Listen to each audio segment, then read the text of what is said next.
Hey everybody, it's Pastor Daniel. We are on day 31 of our 40 Days of Purpose, and today's special guest is Sean. How you doing, Sean? Hello. Good. Thank you. It looks like you've been busy. You've got some Home Depot boxes back there. Yeah, we're moving to Michigan at the end of the month, short term for the summer, and we'll be back. Well, I told you before the interview started that if you need some help moving, just don't call me because I'm busy. I'm going to be feeling a little sick that day. So, Yeah. Anyone watching, just comment below if you would like to help us move. yeah, I'll be there if you need me, bud.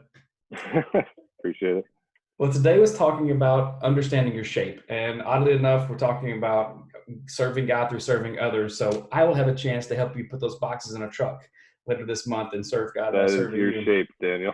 Yeah, my abilities. And so he actually talked about this today, that yesterday we had spiritual gifts and our heart. And today we're talking about God's given us abilities, He's given us different personalities, and also our life is always getting new experiences as well. And that shapes who we are. And we're to use those things to serve God. So what's something that stood out to you today as you interacted with the reading?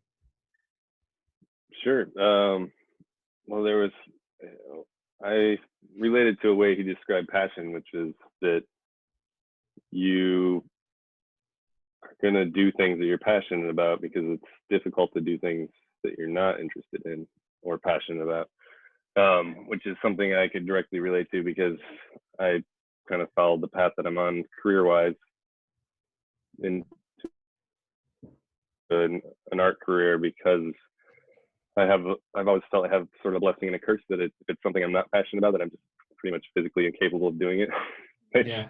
often turns me into a slacker. But and then when I find the things that I was made to do and I just everything's working, I just work like harder than anybody. I feel like, and so much so that I even for the abilities part to me, they they are kind of less important, and my passions kind of can overtake, even if it's something I'm not necessarily skilled at initially. I'll work at it hard enough that it doesn't matter. Yeah, so passion definitely is something that we should be looking at when it comes to how God's designed us to serve Him. And I know we were also talking before the interview and talked about how obviously there are things in life we have to do that we're not passionate about, like responsibilities we have. And so that's not what he's talking about. He's talking about where we have choice in life. Like, what am I going to do? How am I going to serve? And he's like, find out what you're passionate about. What's driving you, and find a way to utilize what God's given you, the passion and the gifts that He's given to you, and to use them for the kingdom, to leverage them. There was a point in the book too where he said, "It's up to you to figure this out." And I thought that was really good too, because sometimes we just kind of sit back. Nobody's asking me to do anything.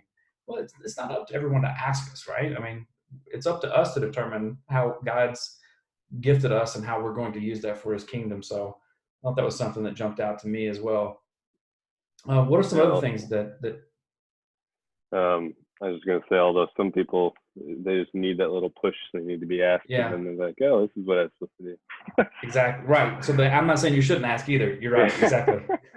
But another thing I was gonna bring up was kind of more on the experience side. I had an experience I was gonna share from a long Okay. time ago, um, which also kind of relates to personality, which I kind of through high school and into college, I was always a very introverted, shy, awkward kid, and I was there's a phase in there like most people go through where my biggest pursuit was to find a girlfriend and then wife, um, and I was striking out like crazy. um, so, but I realized I was like too desperate. That was all that I could think about, and I was praying about it. Actually, part I didn't left out before. I was running cross country just because of a girl that I liked on the team, and through the summer I was by myself running all the time, and it was a really good time for me to just have one-on-one talks with God.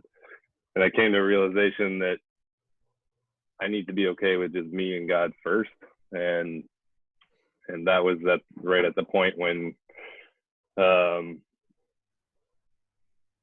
when I had that realization between me and God, it's just everything clicked into place. And like as soon as I was back to school the next month, I it seemed to me like God just like brought the perfect girl to me, which I'm now Yeah.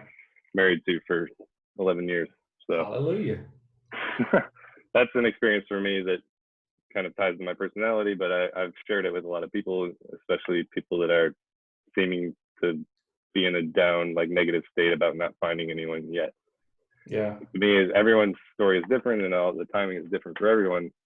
I think it's important that you first focus on you and God. Yeah. That's good. Well, hey, we're almost out of time, and so that's a great place. We'll wrap it up right there. The last thing I'll say here that we talked about was today said only you can be you.